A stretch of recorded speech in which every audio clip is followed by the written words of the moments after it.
Good morning students. Last lecture में हमने 2 dimensional array के बारे में पढ़ा था। अब उस पर बेस्ड हम एग्जांपल्स कर देखिए ये क्या है, 2 डायमेंशनल एरे का एग्जांपल है। इसमें उसने क्या बोला है, program to multiply 2 matrices. 2 matrices की मल्टीप्लिकेशन अगर आपको करनी है और उसके लिए प्रोग्राम लिखना है तो क्या करेंगे।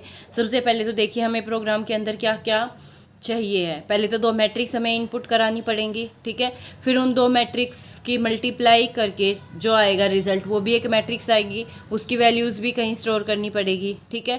अब मैट्रिक्स के लिए मैंने आपको बताया, मैट्रिक्स के लिए हमेशा हम क्या लेंगे, 2 डायमेंशनल एरे का यूज़ करेंगे, ठीक है।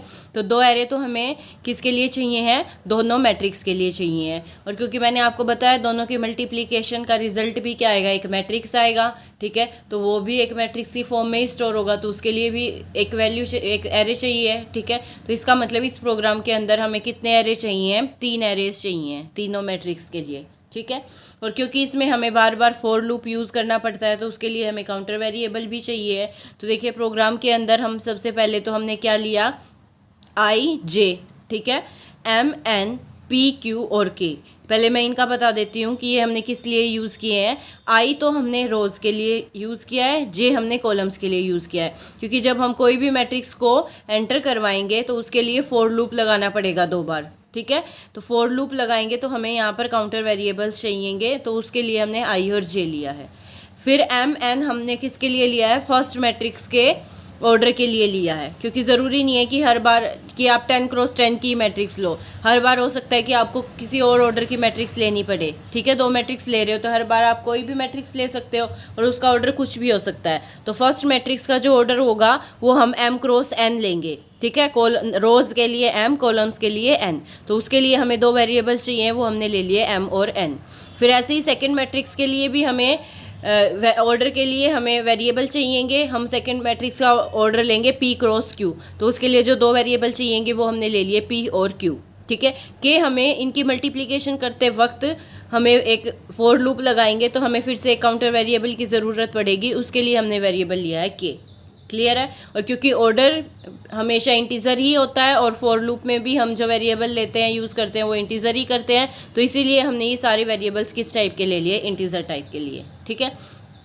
अब मैट्रिक्स आप किसी भी टाइप की ले सकते हो, जो एरे आप यूज़ करोगे मैट्रिक्स के लिए, अगर आप उसके सारे एलिमेंट्स इंटीजर डाल रहे हो तो आप इसको इन टाइप का ले सकते हो। लेकिन अगर आप उसमें डेसिमल वैल्यूज़ भी यूज़ करना चाहते हो तो फिर आप एरे किस टाइप का ले सकते हो, फ्लोट टाइप का ले सकते हो, ठीक है। तो हमने 3 एरे लिए हैं। अब इसका मतलब क्या है कि हम इन तीनों मैट्रिक्स को 10×10 ऑर्डर से ज़्यादा नहीं ले सकते, क्योंकि इतनी बड़ी मैट्रिक्स की हमें वैसे भी ज़रूरत नहीं पड़ेगी। इसीलिए हमने इनका मैक्सिमम रो और कॉलम साइज़ कितना रखा, 10 रखा, ठीक है। और क्योंकि ये 2 डायमेंशनल एरे है तो रो साइज़ और कॉलम साइज़ अलग से मेंशन करना पड़ेगा, ये बात मैं आपको बता चुकी हूँ।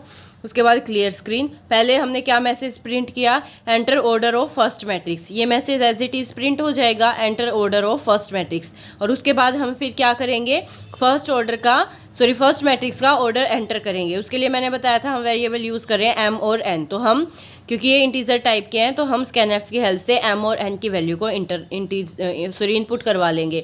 और क्योंकि ये इंटीजर टाइप के हैं इसीलिए फॉर्मेट स्पेसिफायर क्या आएगा, %d।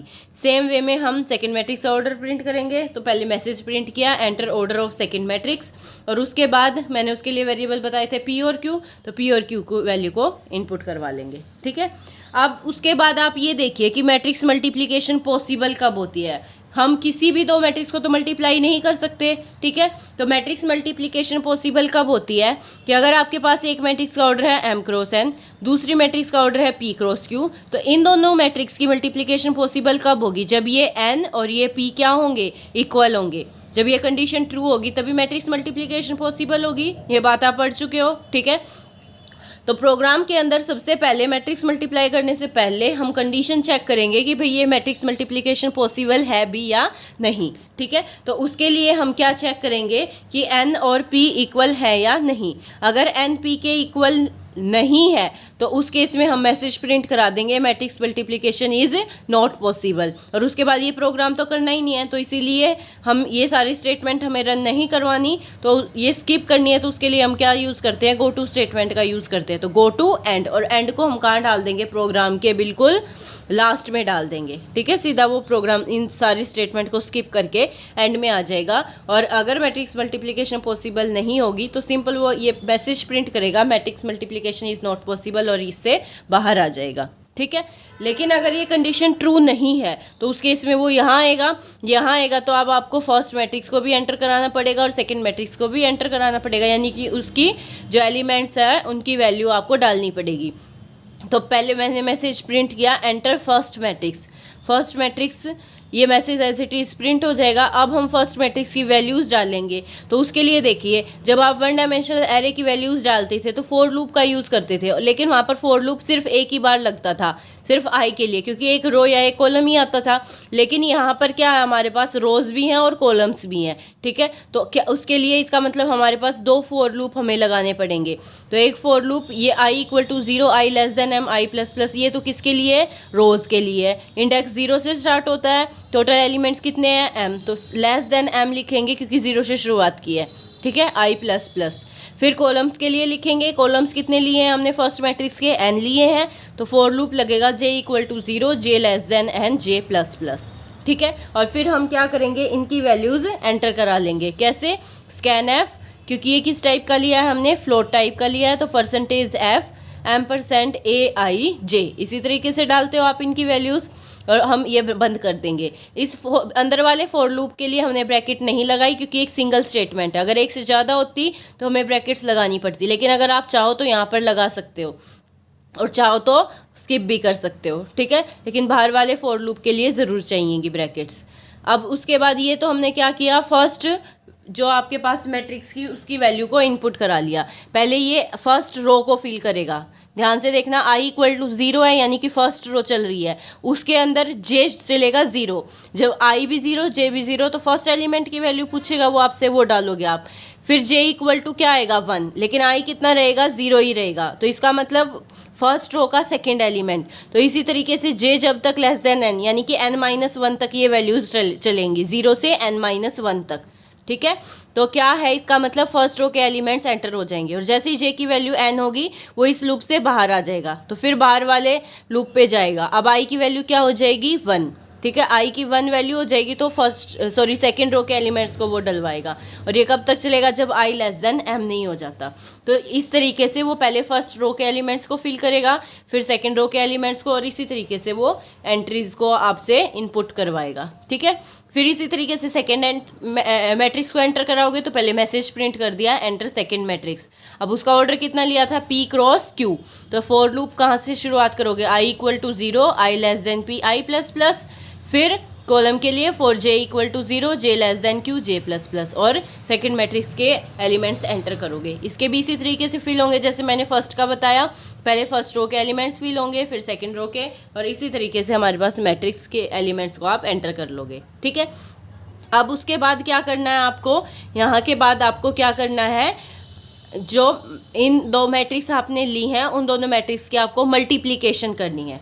ठीक है, उन दोनों की मैट्रिक्स मल्टीप्लिकेशन जब करोगे तो आपको पहले चेक करना है कि आई और जे लूप शुरुआत तो 0 से ही होगी, लेकिन कहाँ तक जाएंगे वो चेक करना है। तो उसके लिए आपको इसका ऑर्डर पता होना चाहिए कि इसका ऑर्डर कितना है। ठीक है, तो देखिए आपको पता है कि अगर एक मैट्रिक्स है m क्रॉस n, दूसरी मैट्रिक्स है p क्रॉस q, तो आपके पास जो रिजल्टेंट मैट्रिक्स आएगी उसका ऑर्डर कितना होगा, m क्रॉस q, यही होगा ना, m क्रॉस q। इसका मतलब इसके अंदर नंबर ऑफ रोज कितनी होंगी, m, और नंबर ऑफ कॉलम्स कितने होंगे, q। ठीक है, तो इसका मतलब जो i चलेगा वो तो कहाँ तक जाएगा, 0 से m तक। ठीक है, लेस देन m, और j कहाँ से शुरू होगा, 0 से, और कहाँ तक जाएगा, लेस देन q। इसका मतलब जो रिजल्टेंट मैट्रिक्स ऑर्डर कितना हो गया, m क्रॉस q। क्लियर है। लेकिन यहाँ पर एक और फॉर लूप की ज़रूरत पड़ेगी। वो क्यों पड़ेगी?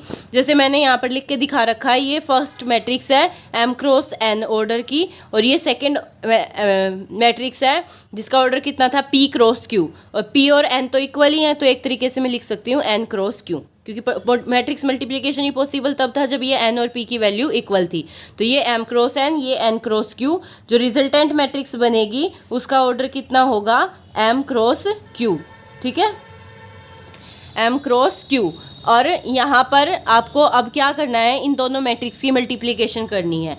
अब जब मैट्रिक्स मल्टीप्लिकेशन करोगे तो आपको ध्यान है आप किस तरीके से करते थे। इसकी तो रोज़ उठाते थे और इसके आप क्या उठाते थे? कॉलम्स उठाते थे, ठीक है। और किस तरीके से करते थे? अगर मैं इसका सिर्फ फर्स्ट एलिमेंट लिख के दिखा रही हूँ, इसी तरीके से इसके बाकी सारे एलिमेंट्स भी लिखे जाएंगे।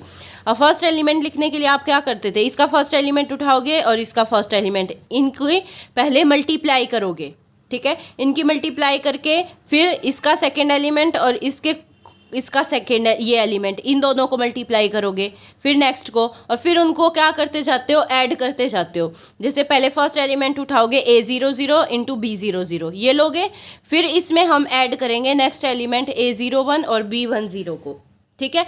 और ये एलिमेंट कहाँ तक जाएंगे? b(p-1, 0 तक। इसके एलिमेंट आप किस तरीके से लिखोगे? b00 b01, ये मैं लिख के बता चुकी हूँ।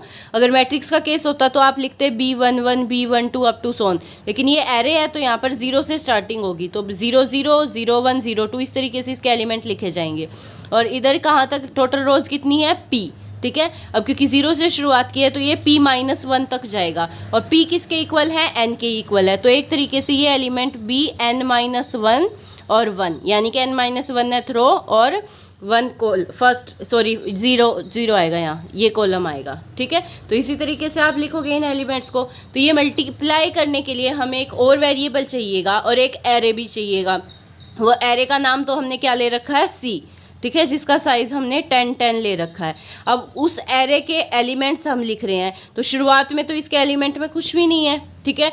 Cij यानी कि इसका फर्स्ट रो चलेगी, ये बात मैं पहले ही बता चुकी हूँ। पहले फर्स्ट रो के एलिमेंट्स को वो फिल करेगा, फिर सेकंड रो के एलिमेंट्स को करेगा, इसी तरीके से कैलकुलेशन होगी।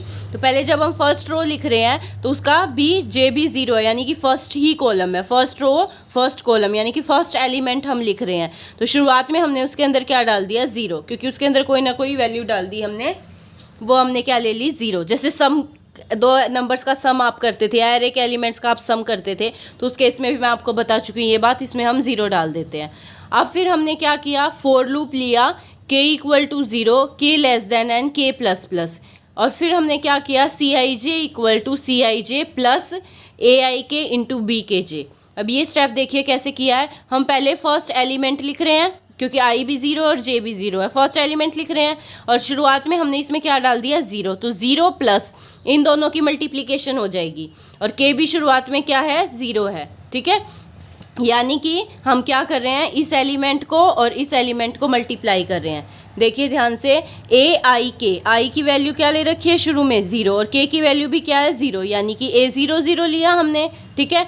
ऐसे ही bkj, k की भी वैल्यू 0, j की भी वैल्यू 0, यानी कि b00, इन दोनों का मल्टीप्लाई हो जाएगा a00 इंटू b00, और उसमें Cij ऐड किया, वो तो 0 ही है, तो सिर्फ क्या बचा? a00 b00, ये एलिमेंट गया अभी इसमें, ठीक है। अभी ये कंप्लीट तो नहीं हुआ, क्योंकि ये और ये इन सब एलिमेंट्स की मल्टीप्लाई करके ऐड भी करते हैं ना। अभी तो Cij के अंदर सिर्फ फर्स्ट एलिमेंट किया है, तो इसमें अब हम ऐड करेंगे सेकेंड एलिमेंट। इसके लिए k की वैल्यू अब क्या लेंगे? 1। तो अब पता चला k वेरिएबल हमें क्यों लेना पड़ा, एक लूप और क्यों लगाना पड़ा। अब k की वैल्यू क्या ले लोगे? 1, ठीक है। i की वैल्यू 0 ही है, j की वैल्यू भी 0 ही है, ठीक है। तो Cij के अंदर अब हम क्या ऐड करेंगे? दिस इंटू दिस, यानी कि a01 इंटू b10, ठीक है। अब Cij में पहले ये एलिमेंट जा चुका था, ये प्लस इन दोनों की मल्टीप्लिकेशन आ जाएगी, ठीक है। फिर प्लस इसी तरीके से k की वैल्यू अब 2 हो जाएगी, तो नेक्स्ट 2 एलिमेंट्स मल्टीप्लाई होकर इसके अंदर ऐड होते जाएंगे। और ये काम कब तक होगा? जब तक कि k की वैल्यू क्या नहीं हो जाती? लेस देन n, यानी कि n-1 नहीं हो जाती। यहाँ भी n-1 और यहाँ भी n-1, तो इसीलिए k लेस देन n रहेगा। तो इस तरीके से ये सारे एलिमेंट्स मल्टीप्लाई होकर ऐड होते रहेंगे, और जैसे ही k की वैल्यू n होगी तो वो इससे बाहर आ जाएगा। तो फर्स्ट एलिमेंट के अंदर आपके पास जो एलिमेंट आएगा मल्टीप्लाई होकर वो आ जाएगा। जाएगा। अब k की वैल्यू क्या हो जाएगी, सॉरी n होते ही वो बाहर आ जाएगा इस लूप से, तो अब i की वैल्यू क्या हो जाएगी 1। सॉरी 1 मिनट, अभी आपका सिर्फ इस लूप से बाहर आए हैं, इस लूप से बाहर आए हैं, तो अभी हम इनर लूप पर ही जाएंगे। तो अब j की वैल्यू क्या होगी 1, i की वैल्यू 0 ही रहेगी और j की वैल्यू क्या हो जाएगी 1, यानी कि फर्स्ट रो ही चल रही है। फर्स्ट रो का अभी हमने फर्स्ट एलिमेंट लिखा था, अब फर्स्ट रो का हम सेकेंड एलिमेंट लिखेंगे, क्योंकि j की वैल्यू 1 हो गई है तो इसका मतलब हम सेकेंड कॉलम की बात कर रहे हैं और रो फर्स्ट ही चल रही है, तो j की वैल्यू क्या हो जाएगी 1, तो इसी तरीके से उसका सेकेंड एलिमेंट लिखेगा। ठीक है, फिर j की वैल्यू क्या होगी 3, फिर उसका थर्ड एलिमेंट लिखेगा। ये कब तक चलेगा, जब j लेस देन q, यानी कि जब j q माइनस 1 तक चलेगा। जैसे ही j q हो जाएगा तो वो इस लूप से भी बाहर हो जाएगा, इस लूप से बाहर आ जाएगा, तब इस लूप पर जाएगा। ठीक है, इस लूप पर जाएगा तो i की वैल्यू फिर क्या होगी 1, तो तब वो क्या करेगा सेकंड रो के एलिमेंट्स को इसी तरीके से फिल करेगा। तो ये लूप इस तरीके से काम करते रहेंगे। ठीक है, पहले i की वैल्यू रहेगी 0, j की वैल्यू रहेगी 0 और वो फर्स्ट एलिमेंट लिखेगा यहाँ से। ठीक है, फिर जब इस लूप से बाहर आएगा तो j की वैल्यू अभी ट्रू चल रही है, j की वैल्यू 1 हो जाएगी, लेस देन q है, तो इसका मतलब i की वैल्यू 0 है और j की वैल्यू 1 है, यानी कि फर्स्ट रो का वो सेकंड कॉलम लिखेगा इससे। ठीक है, फर्स्ट रो सेकंड कॉलम, ठीक है, फर्स्ट रो का सेकंड एलिमेंट लिखेगा। फिर इस लूप से बाहर आएगा, यहाँ से बाहर आएगा तो फिर j की वैल्यू 3 हो जाएगी, तो इस तरीके से पहले वो फर्स्ट रो के एलिमेंट्स को फिल करेगा। ठीक है, फिर जैसे ही j q हो जाएगा तो हमारे पास वो इस लूप से भी बाहर आ जाएगा, तब i की वैल्यू क्या होगी 1, तो इसी तरीके से फिर वो सेकेंड रो के एलिमेंट्स को फिल करेगा। और ये काम कब तक होगा, जब i लेस देन m है, यानी कि m माइनस 1 तक। ठीक है, जैसे ही m आएगा तो इस रो से भी, इस लूप से भी वो बाहर आ जाएगा। तो इस तरीके से वो सारे एलिमेंट्स को m क्रॉस q की जो मैट्रिक्स बनेगी उसके सारे एलिमेंट्स को कैलकुलेट करके फिल कर देगा।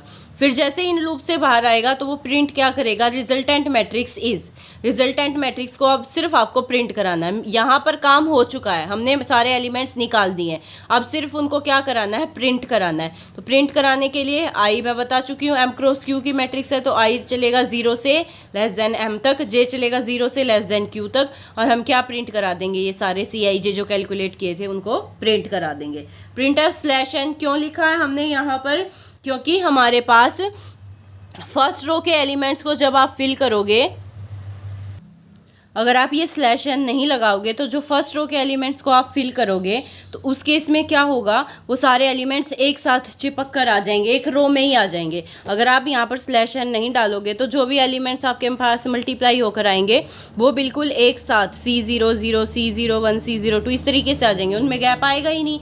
तो अगर आप फर्स्ट रो छोड़ रहे हो और नेक्स्ट रो में जा रहे हो तो उसके लिए आप next line new line character use करोगे, यानी कि आप स्लैश एन का यूज़ करोगे। ठीक है, बैक स्लैश एन कब यूज़ करना है, जब आप इस लूप से बाहर आ रहे हो। तो इस लूप के साथ ब्रैकेट क्यों नहीं लगाई, क्योंकि एक ही स्टेटमेंट है, ये बात मैं आपको बता चुकी हूँ, इसके साथ सिर्फ एक ही स्टेटमेंट है तो हमने कर्ली ब्रेसेस नहीं लगाई।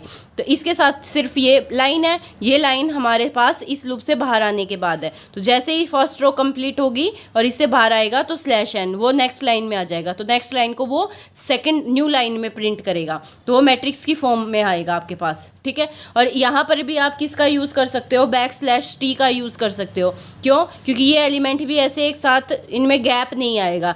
तो अगर आपको इनके बीच में इस तरीके से गैप चाहिए है तो उसके लिए हम किसका यूज़ करते हैं, हॉरिजॉन्टल टैब यानी कि स्लैश टी का यूज़ करते हैं। तो उस केस में इस परसेंटेज टी के साथ आप यहाँ पर बैक स्लैश टी यूज़ कर सकते हो, और ये काम आप ऊपर वाली सारी मैट्रिक्स में यूज़ कर सकते हो, क्योंकि यहाँ पर भी हमने बैक स्लैश टी यूज़ नहीं किया तो वो सारे एलिमेंट्स आपके पास क्या आएंगे, एक साथ चिपक कर आएंगे। ठीक है, अगर आपको उनके बीच में क्या चाहिए, गैप चाहिए, तो उसके लिए मैंने आपको क्या बताया कि आप क्या करोगे, यहाँ पर बैक स्लैश टी का यूज़ करोगे और नेक्स्ट लाइन में बैक स्लैश एन का यूज़ करोगे, जैसे मैंने इस मैट्रिक्स में बताया है। ठीक है, तो इन ऊपर वाली मैट्रिक्स में भी आप ये चेंजेस कर लेना, परसेंटेज एफ के साथ बैक स्लैश टी लिख लेना और फिर एक लाइन और लिख लेना प्रिंट एफ आएगा, प्रिंट एफ और इन्वर्टेड कोमा के अंदर क्या आ जाएगा, स्लैश एन, इस तरीके से। और ये चेंजेस आप हर एक मैट्रिक्स के साथ कर लोगे। ठीक है, यहाँ पर भी बैक स्लैश टी और फिर प्रिंट एफ के अंदर बैक स्लैश एन। ठीक है, ये चेंजेस आप इसमें कर लेना, वरना ये मैट्रिक्स की फॉर्म में नहीं आएंगे एलिमेंट्स। क्लियर है। यहाँ पर हमने क्या किया, रिजल्टेंट मैट्रिक्स को यानी कि जो मल्टीप्लिकेशन होकर आई थी मैट्रिक्स उसको प्रिंट करा दिया, ठीक है। और फिर हमारे पास क्या आ जाएगा, गेट CH। तो हमारे पास इससे क्या आएगा, दोनों मैट्रिक्स को पहले हमने इनपुट कराया और फिर उनकी मल्टीप्लिकेशन आ जाएगी। तो इसका आउटपुट किस तरीके से आएगा, पहले मैसेज प्रिंट होगा enter order of first matrix और उसके m और n की वैल्यू को आप इनपुट करा दोगे। फिर enter order of second matrix p और q की वैल्यू को एंटर कराओगे। फिर फर्स्ट मैट्रिक्स ये इस फॉर्म में तभी आएगी जब वो आप चेंजेस करोगे। इनके बीच में गैप क्यों आया, क्योंकि हमने /t का यूज़ किया, ठीक है। और नेक्स्ट लाइन में ये क्यों आया, क्योंकि हमने \n का यूज़ किया। तो ये चेंजेस आप दोनों मैट्रिक्स के अंदर कर लेना, उसके बाद ये रिजल्टेंट मैट्रिक्स आपके पास आ जाएगी, ठीक है।